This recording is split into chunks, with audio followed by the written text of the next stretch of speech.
चाय वाला, सब्जी वाला, समोसे वाला, ठेले वाला, ऑटो वाला, टैक्सी वाला, रिक्शा वाला, सबका व्यापार आप चौपट कर रहे हैं। क्यों लगाएंगे आप टैक्स? छोटे छोटे व्यापार, सब्जी वाले पे, चाय वाले पे आप अतिरिक्त भार डालने जा रहे हैं। चुनाव चोरी कर लिया, चुनाव चोरी कर लिया, चुनाव चोरी के कहने से कुछ नहीं होता। जनता हमको सुनती है भाई, और हम जवाब भी देते। मतदाता सूची करप्ट है तो क्यों शपथ लिया, क्यों चुनाव लड़ा? आप बताइए देश की जनता को।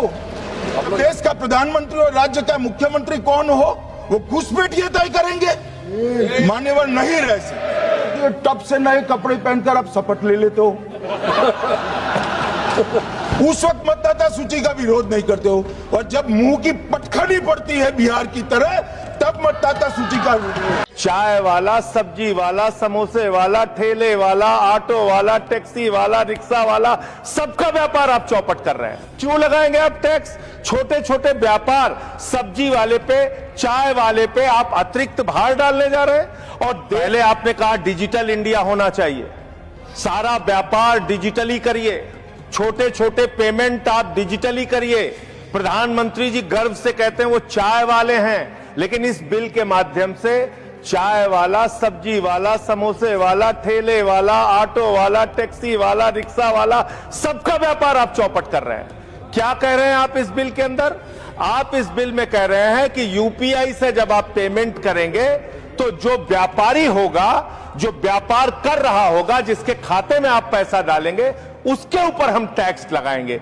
क्यों लगाएंगे आप टैक्स? छोटे छोटे व्यापार, सब्जी वाले पे, चाय वाले पे आप अतिरिक्त भार डालने जा रहे हैं। और देश के, अगर मान लीजिए आप उनके ऊपर भार डालने जा रहे हैं, वो किसी उपभोक्ता का रिश्तेदार तो है नहीं मान्यवर, घुमा फिरा के वो अपने सामानों का दाम बढ़ाएगा, जिसका खामियाजा लोगों को भुगतना पड़ेगा, जिनके ऊपर टैक्स के बढ़ने के कारण महंगाई बढ़ेगी। तो ये दो तरह से मार करने वाला टैक्स है, नंबर एक।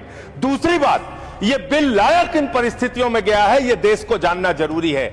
31 मार्च 2026 को जो यूनाइटेड स्टेट्स ट्रेड रिप्रेजेंटेटिव्स है, यूएसटीआर, इसने आपत्ति जताई कि हिंदुस्तान में यूपीआई पर जीरो टैक्स की वजह से हम लोग बर्बाद हो रहे हैं। तो ट्रंप के दबाव में भारत की संप्रभुता को गिरवी रख के ये बिल लाया गया है, इसलिए इस बिल के हम खिलाफ। मान्यवर बहुत कम स्पीकर हैं, एक आध मिनट का समय मुझे और दे दीजिए। मान्यवर, आपका जो समय, विदेशी दबाव में भारत की संप्रभुता को गिरवी रख के आप ऐसा बिल ला रहे हैं जिसमें फॉरेन इन्वेस्टर्स को तो आप टैक्स में 100% एग्जम्पशन दे रहे हैं, लेकिन जो हिंदुस्तान में छोटे छोटे व्यापार करने वाले लोग हैं, उनके ऊपर आप टैक्स लगाने जा रहे हैं। खत्म कर रहा हूं सर, 30 सेकंड और दे दीजिए। मान्यवर, यह सरकार कहती है यूपीआई के पूरे सिस्टम को मैनेज करने में आपको पैसा खर्च करना पड़ता है। अरे भैया, 27,000 करोड़ रुपए तो आपने सिर्फ मिनिमम बैलेंस चार्जेस के नाम पे 2 साल में देश के करोड़ों उपभोक्ताओं से ले लिया। तो इसलिए मैं आपके माध्यम से कहना चाहता हूं सरकार से, यह बिल इस देश के आम आदमी के खिलाफ है, छोटे व्यापारियों के खिलाफ है।